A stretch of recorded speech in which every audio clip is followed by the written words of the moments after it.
All right, seventh grade, this is geometry. And as I mentioned before, we're only going to go through this packet to page 110 by the end of next week. So by the end of this week, I think we're going to be, I think I planned for us to go to, oh, I got to find it now.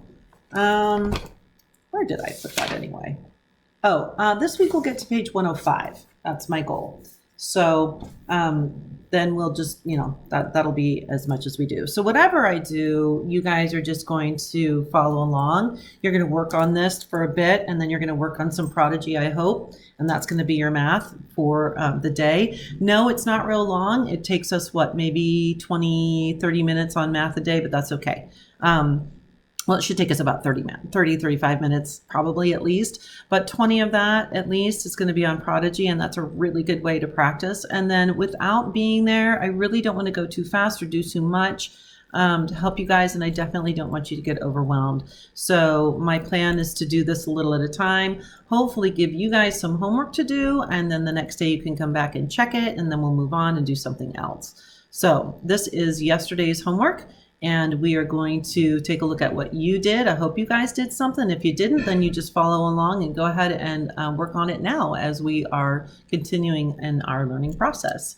Okay, so geometry. We are looking for reducing or enlarging a size by a certain scale factor. So if you haven't already kind of figured this out by now, every time we do a scale factor, we are multiplying what we have by what our scale factor is. Even if it's reducing, we're taking 2/10 of this, or we're taking 1 45/100 of this. So they're asking us now for a side length. So the square below is reduced using a scale factor of 2/10.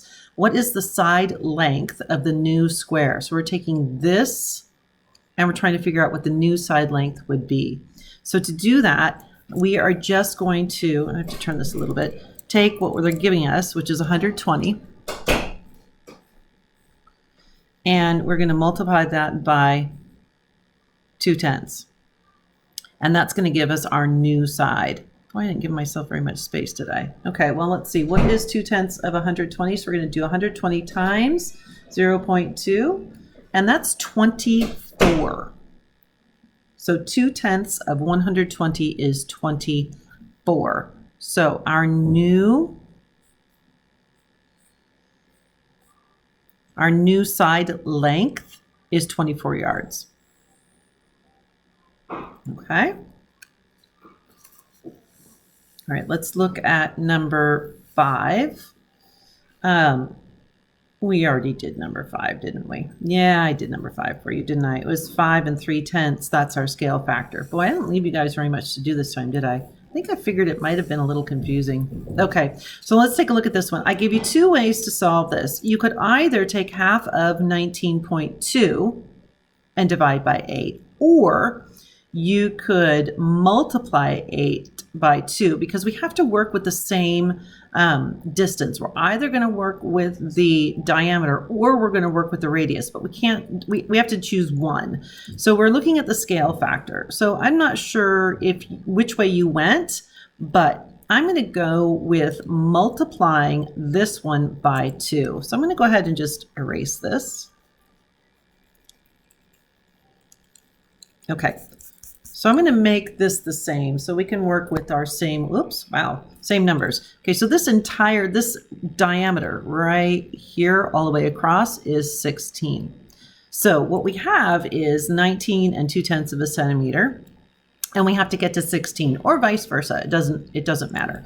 So I'm assuming we're going left or right. So what we're going to do is we're going to take 19. We want to know, what would we multiply times 16 to get 19 2/10. So it would look like this. 16 times something equals 19 2/10. So to figure that out, we're just going to be dividing by 16.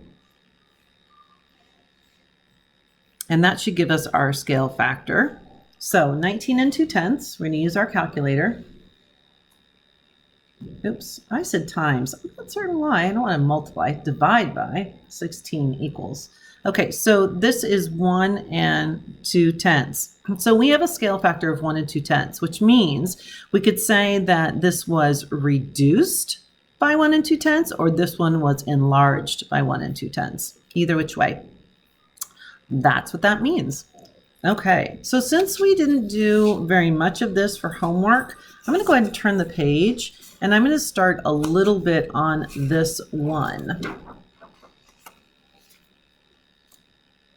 Actually, you know what? No, I'll go ahead. I can do that. Okay.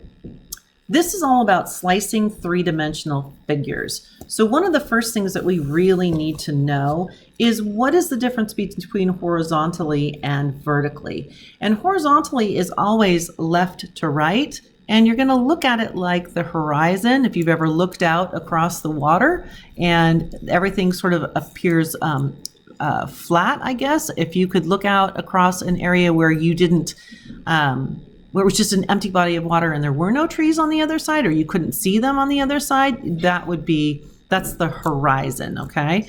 Vertically is this way. So when they say somebody is vertically challenged, that means they're short, right? Haha. Okay, so this is horizontal.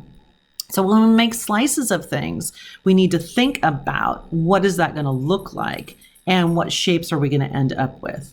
Okay, so if we slice this cube, I'm only going to do 1 and 2, really. I'm not going to do very much today because I want to make sure that I'm not going to make any mistakes. And without Gus around, give you another shout out there, boy. He's not the only one, but without you guys around, sometimes I make more mistakes than I need to. Okay, so we're going to slice it horizontally, which means we're going to slice it this way, like a big old block of cheese, or maybe it's a slice of cake, or you just want the top part with the with the frosting. Yeah, because that's always good. So we're going to slice it this way. And if we do that, what do we end up with? Well, we end up with let's see, a noisy husband is what we end up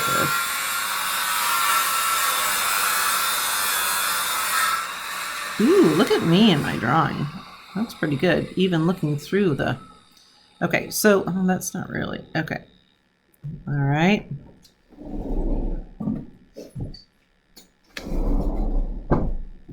So what is that? What did we end up with? All right, across there. All right. Pause that for a minute. Okay, so here we go. I had a phone call I had to take. So what shapes do we end up with? Well, you guys can figure that one out. Let's see if we can slice this. Slice the pyramid horizontally with a plane. What shape is the intersection of the pyramid and the plane? Okay, so if we were to slice this horizontally, it means we're going to go this way.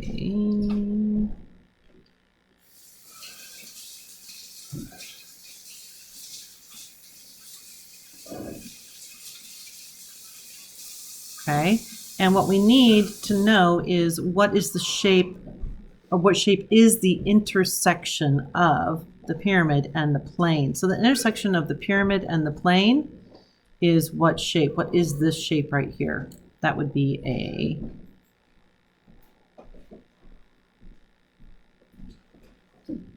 All right. Okay. So let's save the rest of this for looking at tomorrow. If you want to, though, you can certainly do some of this. It's going to be it's going to be kind of interesting. You can take a look at this. These are hard to do because you're not really sure what I mean, it's hard to see, right? And if you don't have the shape in front of you, that can be a little bit difficult. So yeah, that's a hard one. So I did vertically, but yeah. Let's save these for later, because what I'm going to do is I'm going to make sure that I'm doing this correctly, and I don't want to mess anybody up, right? Before we do this again. Okay. That's sort of my vertical, if you could see it, slice. So the shape, what shape is the intersection of the pyramid and the plane? The shape here then would be a